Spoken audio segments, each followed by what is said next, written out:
10,000 কোটি টাকার বৈদ্যুতিক সরঞ্জাম কিনেছে প্রায় 16,000 কোটি টাকায়।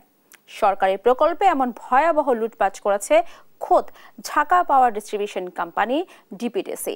বাংলাদেশে কাজ করার অনুমোদন না থাকা সত্ত্বেও চীনা কোম্পানি টিবিইএ কে কাজ দেয় সাবেক প্রতিমন্ত্রী নসরুল হামিদ ও ডিপিডিসি। শুধু তাই নয়, কারিগরি যোগ্যতাটুকু নেই ঠিকাদারি প্রতিষ্ঠানের বেশিরভাগ কর্মকর্তার। শাহাদাত নিশাদের অনুসন্ধানে দেখুন বাকিটা। ঝুলন্ত বৈদ্যুতিক তার যতটা না শহর অপরিচ্ছন্ন করেছে, তার চেয়ে ঢের ঝুঁকিতে ফেলেছে রাজধানী ঢাকাকে। এই ঝুঁকি রোধে মাটির নিচ দিয়ে কেবলিংয়ের মাধ্যমে নিরবিচ্ছিন্ন বিদ্যুৎ সরবরাহ করতে 2017 সালে উদ্যোগ নেয় ডিপিডিসি। আন্তর্জাতিক দরপত্রের মাধ্যমে ডিপিডিসির 20,467 কোটি টাকার প্রকল্প দেয় চীনের টিবিয়ান ইলেকট্রনিক অ্যাপারেটাস কোম্পানি লিমিটেড টিবিইএ কে। 2017 সালে শুরু হয়ে 2024 সালের নভেম্বরে শেষ হওয়ার কথা থাকলেও এখনও বাকি 50% কাজ। এদিকে প্রকল্পের অর্থ বরাদ্দ নিয়ে উঠে আসে বড় ধরনের অনিয়ম। কাজের শুরুর দিকে প্রকল্পটির স্বতন্ত্র পরামর্শক বুয়েটের bureau of research testing and consultation বিটিআরসির এক সমীক্ষায় প্রকল্পের ইলেকট্রনিক পণ্য ব্যয় বাবদ খরচ তুলে ধরে 10,447 কোটি টাকা। কিন্তু চীনা প্রতিষ্ঠান টিবিএকে পণ্য কেনাকাটায় 5,419 কোটি টাকা বাড়িয়ে 15,866 কোটি টাকার অনুমোদন দেয় ডিপিডিসি ও বিদ্যুৎ জ্বালানি মন্ত্রণালয়, যেটি দেশের বিদ্যুৎ বিভাগের সবচেয়ে বড় লুটপাটের একটি।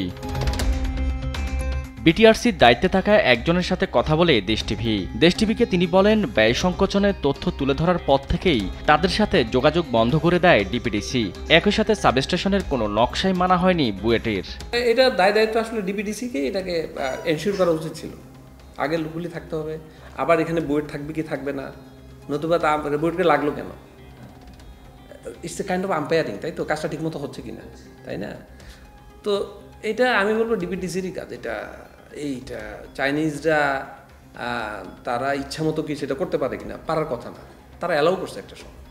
অনিয়মের এখানেই শেষ নয়। খোদ ঠিকাদারির কাজ পাওয়া টিবিএর 37 জন চীনা কর্মকর্তার মধ্যে 22 জনেরই কোনো প্রকৌশলী জ্ঞান নেই।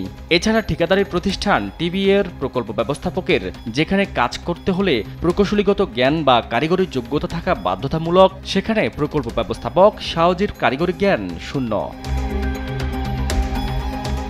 এ নিয়ে 2019 সালের 8 জানুয়ারি টিবিএর প্রধান কার্যালয়ে চিঠি পাঠায় ডিপিডিসি, যেখানে স্পষ্ট জানিয়ে দেয় অনভিজ্ঞ এসব লোকদের সরিয়ে অভিজ্ঞদের নিয়োগ দেওয়ার। কিন্তু তৎকালীন এই প্রকল্পের পিডি আব্দুল্লাহ নোমানের প্রত্যক্ষ যোগসাজশে অনভিজ্ঞদের নিয়েই সদর্পে কাজ করে যায় চীনা ঠিকাদার টিবিএ।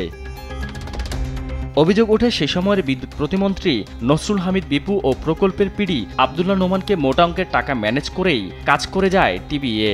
তাদের ইন্ধনে ধরাকে সরাজ্ঞান করে অনিয়ম দুর্নীতি করে হাতিয়ে নেয় বাড়তি প্রায় 5,500 কোটি টাকা।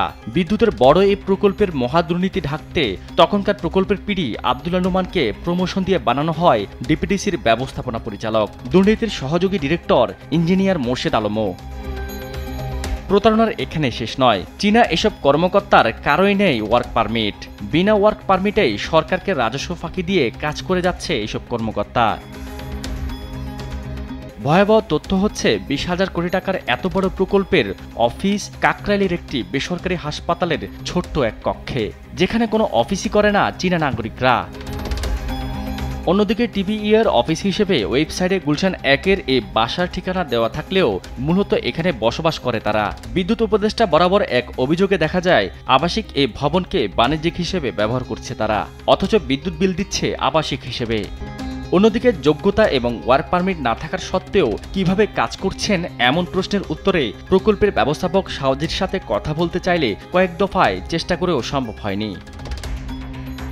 এদিকে প্রকল্পের এসব অভিযোগ নিয়ে ডিপিডিসির ডিরেক্টর ইঞ্জিনিয়ার মোর্শেদ আলমের সাথে কথা বলতে গেলে ব্যবস্থাপনা পরিচালকের উপর দায় চাপান তিনি। আর ব্যবস্থাপনা পরিচালক আব্দুল্লাহ নোমানের সাথে কথা বলতে গেলে তিনি বলেন বর্তমান পিডি ফজিলাতুন নেসার সাথে যোগাযোগ করতে, আর ফজিলাতুন নেসার সাথে কয়েক দফায় চেষ্টা করেও সম্ভব হয়নি কথা বলার। মূলত প্রকল্পের অনিয়ম আড়াল করতেই 20,000 কোটি টাকার এ প্রকল্পে এমন চোর পুলিশ খেলা। শাহাদাত নিশাদ, দেশ টিভি, ঢাকা।